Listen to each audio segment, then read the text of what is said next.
Hello, welcome to the inaugural episode of the Future Abroad series. The Future Abroad series is going to be a series of episodes where we will discuss everything and anything related to studying abroad. Today we hope to answer a very significant question: how to select a study destination. This question can become quite overwhelming to answer because of the variety of options and overload of information that is available out there. In order to address this particular question, there can be several strategies, but we hope to employ a very simple one. We want to answer this question by defining the intent of studying abroad. And we can broadly categorize it in three different aspects. You can go study abroad if you want to immigrate to that particular country. You can go study abroad if you are hoping to study a subject that you're really passionate about. Or you may want to go study abroad because you want to elevate your career back in your home country like Pakistan. Now, if you have decided that you want to use the study pathway as a means towards immigration, that's very important for you to understand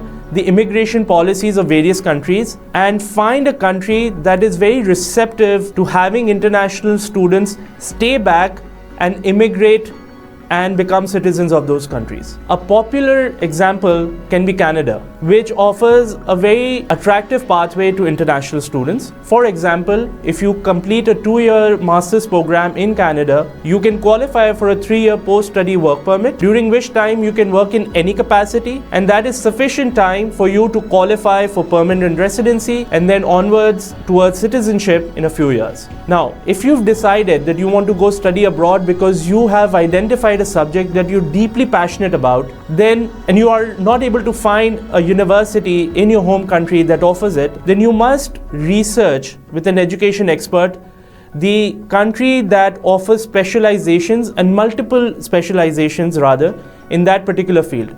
For example, if you're interested in cars, then you may want to consider Germany, which is home to engineering and can offer multiple specializations in the area of automotive and automobile engineering. So it is important that you identify that country and then move onwards to making the next decision. Lastly, if you are going abroad to study because you're hoping to elevate your career back in Pakistan in a particular industry, then it's important to study that industry in your home country like Pakistan and identify the degrees, the certifications and the skills required in that industry to elevate your career. By doing so, you will be able to identify which country offers those skills, those specializations and those certifications. For example, IT services are being exported from Pakistan in recent times. And if you're keen to study computer science and IT, then one of the popular choices is going to be the United States, which is home to the Silicon Valley and is birthplace to big companies like Google and Facebook. So it is a natural choice to go study in the United States, develop the necessary skills, get the necessary certifications, and come back to Pakistan in order to advance your career. So hopefully you've been able to learn how to define intent and are able to channel your thoughts accordingly. In the next episode, we hope to talk about how to select a course. So after selecting your intent, you will then select your course and understand what are the necessary requirements of doing so. Thank you.